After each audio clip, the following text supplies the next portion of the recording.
Hi, my name is Mark Ackroyd, Head of Advice Delivery, Strategy and Innovation for Lumient, and welcome to another episode of Lumient Live, the podcast for advice professionals that believe in a values-based advice experience, but still have that question, how does it all work? The Lumient Live podcast connects listeners with other advice professionals to hear best practice client stories or business examples and lifts the lid on how they made it happen. Today, I've got now a retired financial advisor turned consultant, Mark Ciucci from America. G'day, Mark. Nice to bring you on board today. G'day, mate. G'day. For those that don't know Mark has had an illustrious career in the US as Vice President of Training and Onboarding at Goldman Sachs. He was a founder and Senior Vice President of Planning and Guidance at United Capital. And prior to founding United Capital, Mark was a certified financial planner in private practice. Mark has always been a champion of a fiduciary approach to advice and has helped countless firms with their value proposition for clients. So we're very lucky to have you on board here today, Mark, and talking to us about your experience with values-based advice. So I might take you back a few years and into when you were in your businesses. I'd love for you to start and tell us about how you used values-based advice in your businesses over those years. You know, it's never any one thing. You know, it's not like you wake up one day and go, "Oh, I think I'm going to do values-based consulting with clients." It was more of an evolution, and it all started actually 2 years after we started the company, and this would have been in 2007. I got a preview of a software package for doing retirement projections. And the software was really crappy. But what was really interesting about it, it was the first time I'd seen a piece of planning software that was designed to be used collaboratively between the client and the advisor. It was made to go up on a big screen.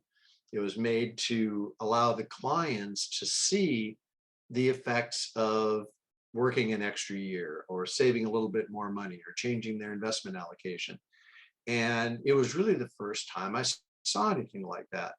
So we piloted in the firm, tried it with a dozen of our offices. Overwhelmingly, clients loved it.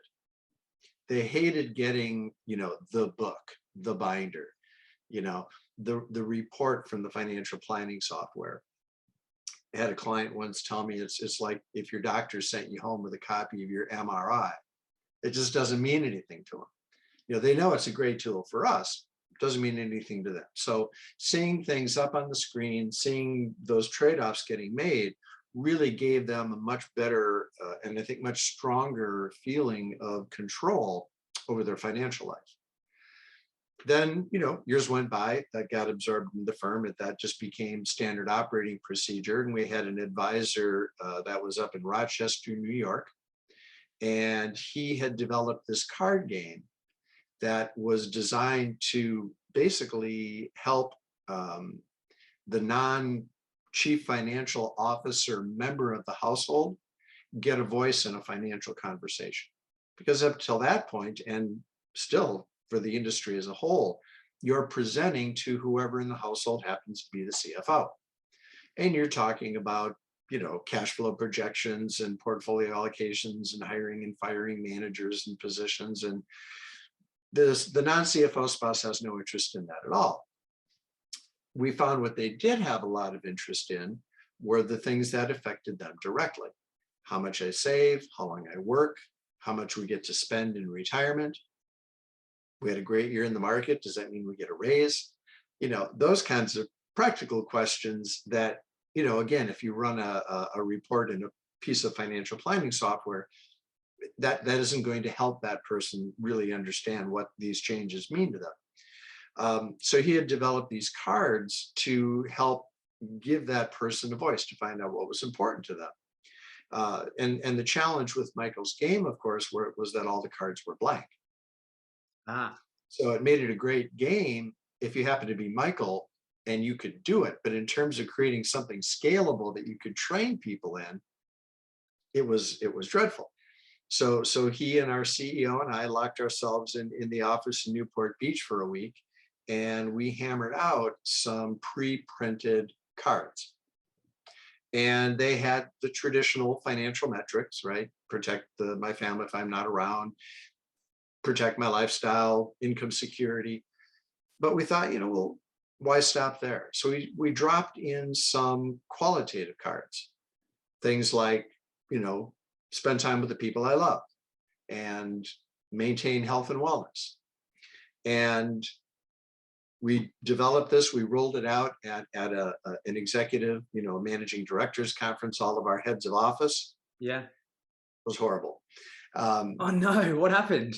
Well, we didn't take the time, we got so enthused over it because we were so excited. We thought everybody, if we just showed it to them, they'd be like, holy cow, I've been waiting my whole life for this. Where's it been? No. So we had to kind of backpedal a little bit, find some open-minded firms and then do the work, do the testing, do the UAT work. And we started to get some very, very interesting and documentable results, if that's a word. I'll take it. Fair enough. We started to see that non-CFO spouse started coming to meetings. They enjoyed the meetings.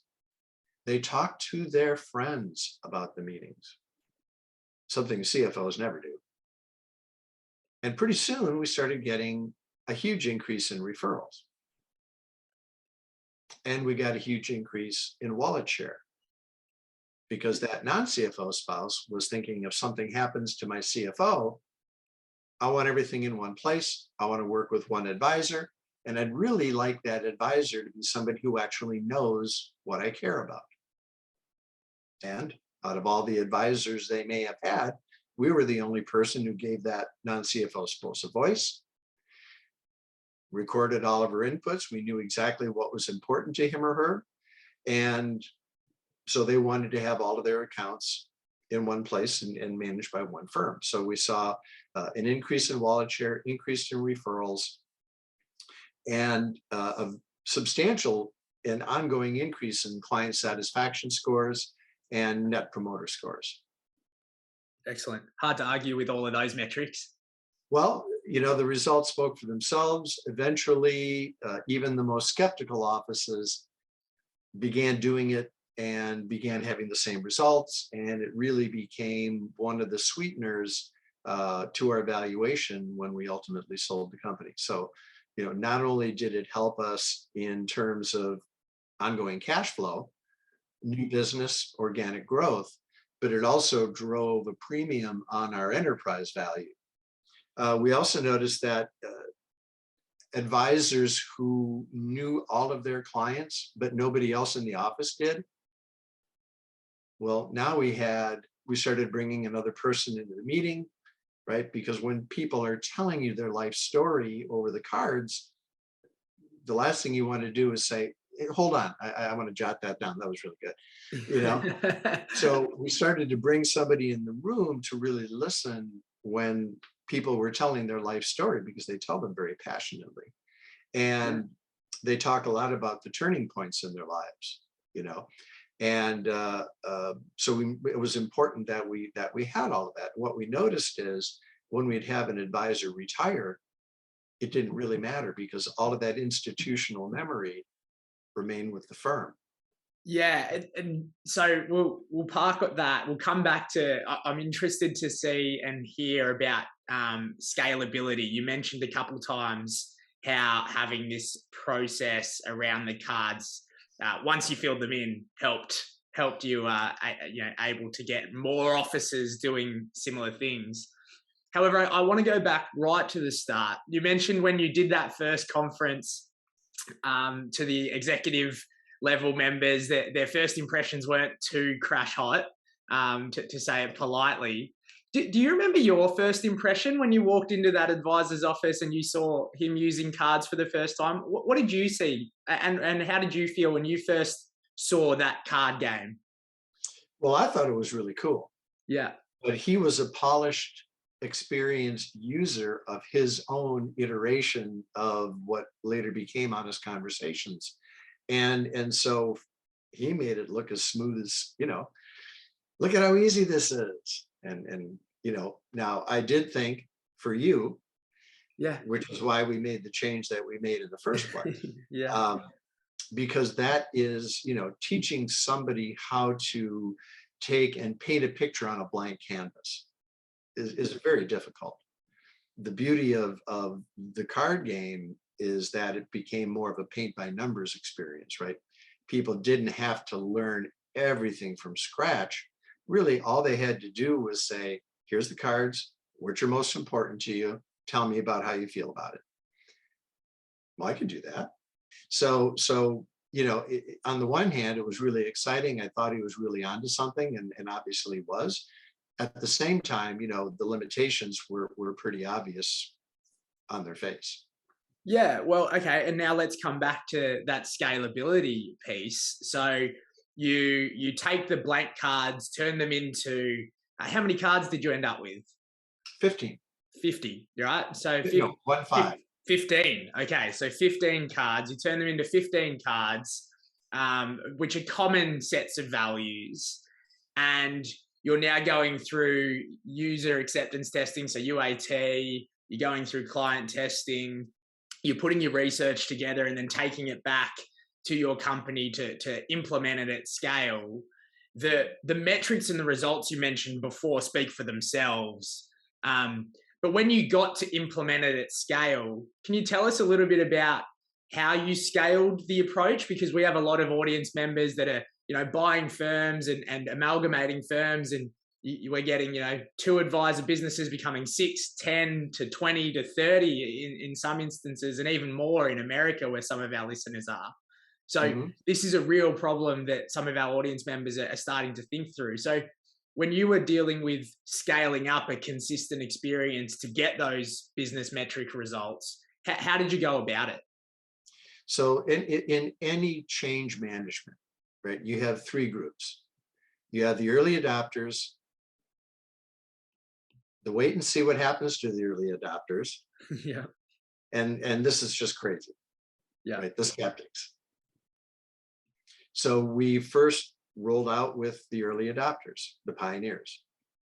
And, when you have a firm, with 100+ advisors, they talk all the time. Of course. And there's no secrets. And when somebody's getting notably superior results, hey man, what's up? Well, we started doing that card thing. You remember the one they tried to roll out at the MD conference? Remember how? Yeah, I remember those. Well, believe it or not, they actually work.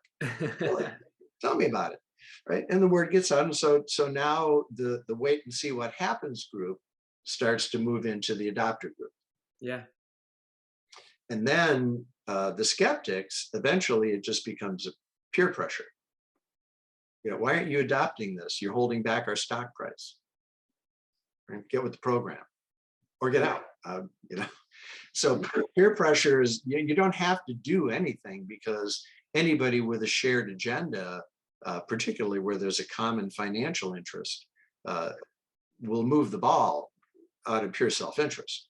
So was it that you just ran training with the early adopters only, and then let it, sort of seep out from there until people put their hands up? Or did you train everyone and then just focus on the early adopters? We trained everybody because everybody deserves a chance, right? Because I might think you're an utter skeptic, but you might wake up in the middle of the night and have, a revelation, who knows? So everybody got the basic skills to be able to conduct the exercise and to do it with, a fair amount of credibility and more importantly, with consistency. Because what we didn't want to have happen was advisors decide that they're going to try it and do it their own way. Yeah. Because, you learn very quickly, while there's no wrong way to have a values conversation, I mean, they're that powerful, you really can't screw it up. There is a best way. And so we identified the best way, trained everybody in the best way, continued to validate that it was in fact the best way, continued to hire outside consultants to come in and review it from time to time and make sure we hadn't overlooked anything. And then we were absolutely rigorous in our, all right, you want to go? That's great. I'm going to be in your office. We're going to do a meeting together. I'm going to do it. I'm going to watch you do it. And then I'm going to sign off and you're good to go. So we had a very tight control because we wanted clients to get the same experience no matter what advisor or what office they happen to be in. Yeah, excellent. And that tight control sounds as if it was a bit of that awkward role play experience. You watch me, I watch you. Yeah, we did real plays. Real plays. Yeah, if you're going to do it, might as well have a client. I love it. I love it. So good. And it's a good thing we did that, because when we were looking to sell the company, everybody that was looking to buy had secret shoppers out in the firms to see if we were what we said we were. Yeah, that's excellent. Now, if I'm going to put my audience hat on, there was a little nugget in what you said before around there's not a bad way to do a values-based conversation. You can't stuff it up, but there is a best way. Now, I'm assuming our listeners here are going, well, tell us more about that best way. You can't just say that and move on. So can you elaborate a little bit on maybe the high level things that sort of composed or became part of the best way to do a values-based conversation? Yeah. We learned a lot of things. We learned that you could give a woman, and I'm generalizing based on large, so I'm not saying anything about any particular person, but I will generalize and say you can give a woman a stack of 15 cards and ask her to pick her top 5, and she'll like, oh, okay, this one, this one, this one, this one, this one, no problem. You give a man 15 cards and they're paralyzed. Right. There's just too many choices. Men don't multitask well. Yeah. Right. So we just developed a simple sorting exercise. Let's sort it by color. In this color, what's your number 1 card and your number 2, right? So we ended up with just a simple sorting mechanism to get 5 cards. Because 5 cards pretty much tell you everything you need to know about somebody. Matter of fact, 3 cards do, but it's always nice to have the extra 2 just in case. We learned that if the husband is the CFO and the wife is the non-CFO, and you're asking questions about the cards, which we'll get to in a moment, always start with the wife. And if the wife is the CFO, always start with the wife. Just experience. Yeah. Okay. Yeah. And what did that differ? Like, how did that make the experience differ by focusing on the wife or the female in the relationship? Because the person who traditionally hasn't had a voice, they need to be heard before the CFO starts talking over them. The second thing we learned is that you can treat it as an exercise, you can treat it as a game. Well, to me, it's got cards, it's a game, right? Don't overthink it. Drove my boss crazy. That's not a game. It's too important. It's a game. Because we learned you have to have rules. And there were only 3 rules. The first rule is you're going to sort your cards individually. No judging, right? So don't ask anybody, why did you pick that card? Or no commentary along those lines, right? So you get to pick your own top 5 cards. The second is I'm going to ask each of you questions about your top 5 cards, and you cannot interrupt. The first time you interrupt, I'll yellow flag you. And if you interrupt twice, you get a red card, you'll be out in the hallway. And the third rule is have some fun with it, because it is really, really fun. I love that. No judging, no interruptions, have some fun. Right on. So we'd go through the initial card sort, right? If there's 2 people in the household, they'd each have 5 cards, starting with the woman, if there's a woman in the household. Otherwise, it's a coin toss. And you ask 2 questions individually, because they are individual answers. The first question is, what does this card mean to you? Because like with Lumient, the cards are very general, and that's on purpose. So if their number 1 card is protect the people I care about, well, what do you mean by that? What does that mean? Right. And the second question you ask, and this is the most important question, it's the single most important piece of a values conversation. Why did you pick that card? Particularly the number 1 card. out of all 15 cards, why did you pick that card number one? And I assume you get some pretty powerful responses in this conversation.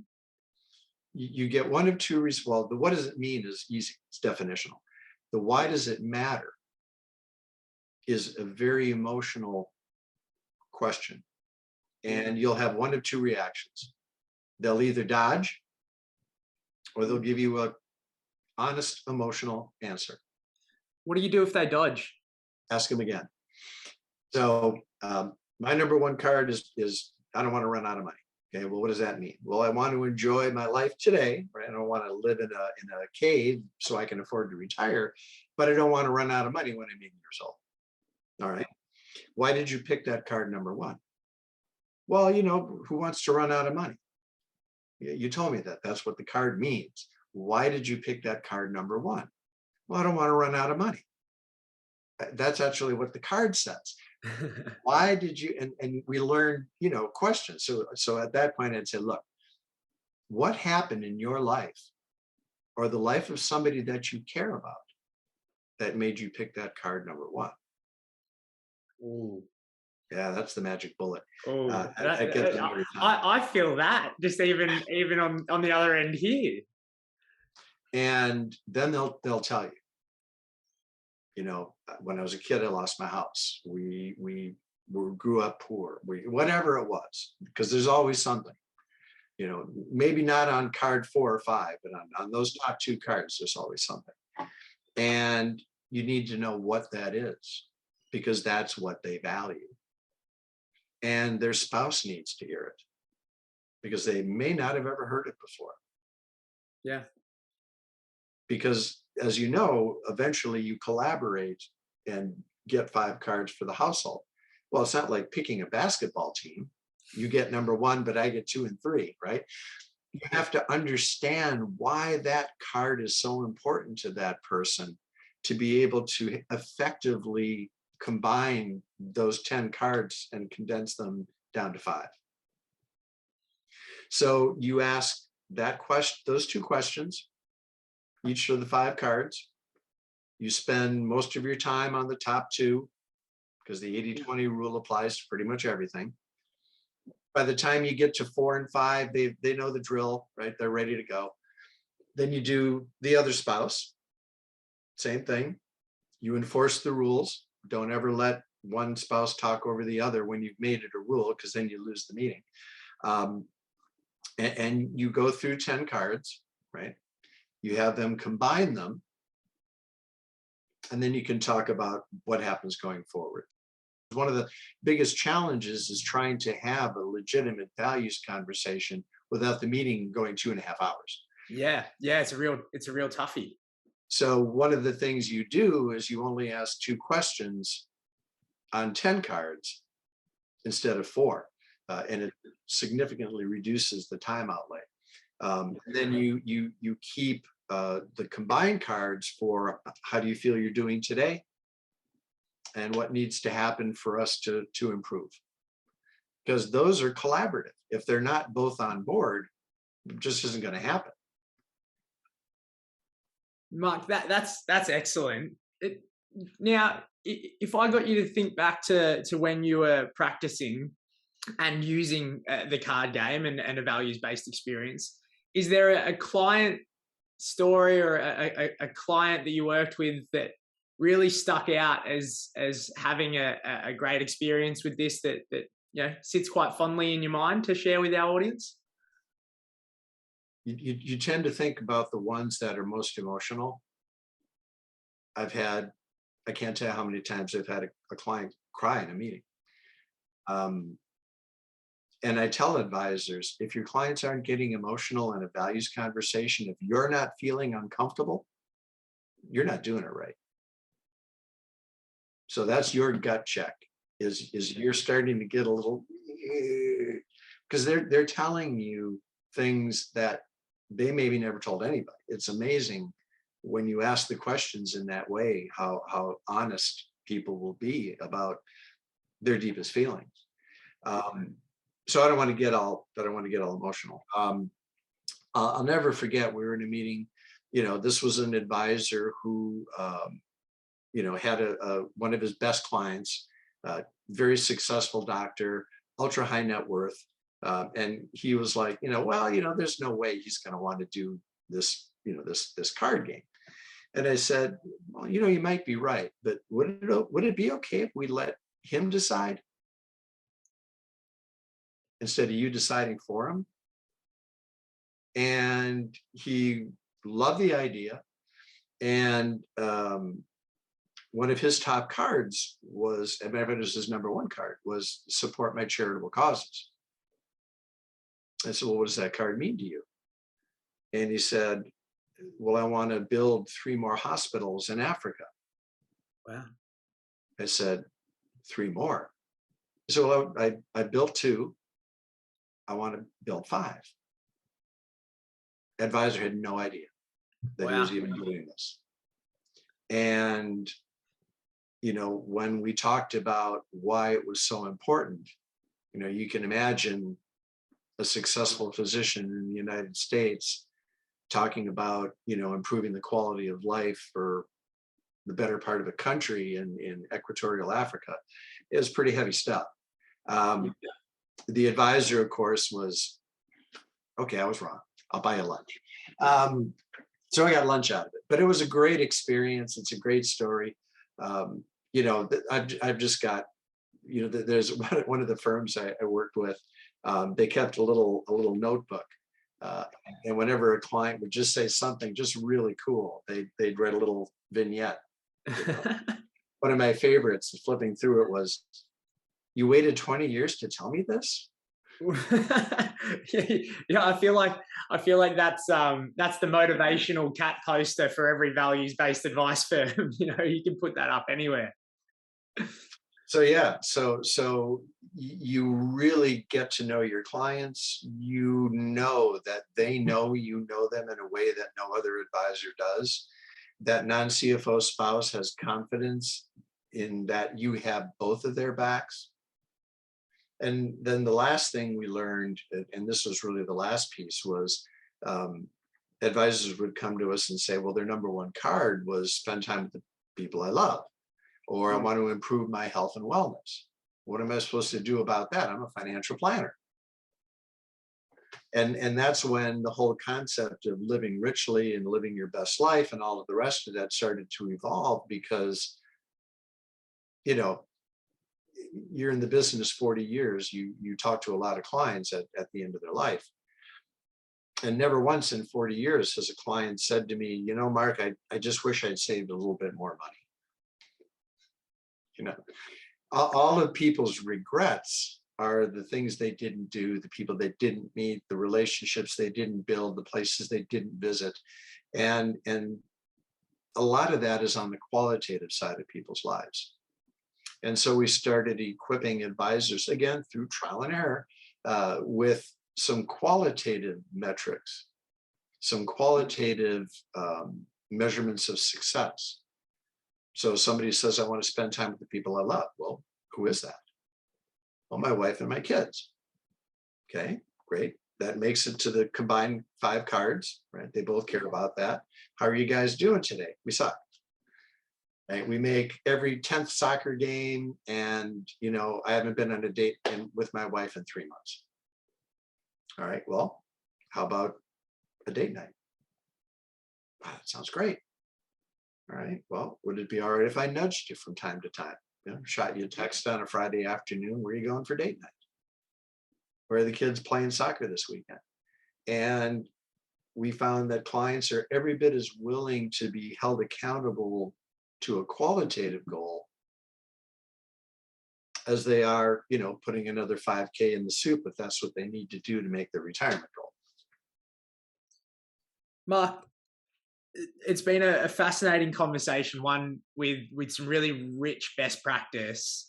When we get to the end of our podcast here, we always finish on one question, which is, what would be one tip you would give to someone that's considering implementing a values-based advice experience in their practice, or maybe they've just started and they're still sort of working through it? What would be that one tip that you would give to them? The same tip I gave to that advisor who had the doctor client. Let your client decide.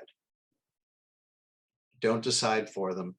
Don't withhold the option, because if you don't deliver the service, one of your competitors one day will. Mark, it's incredible. Let your client decide.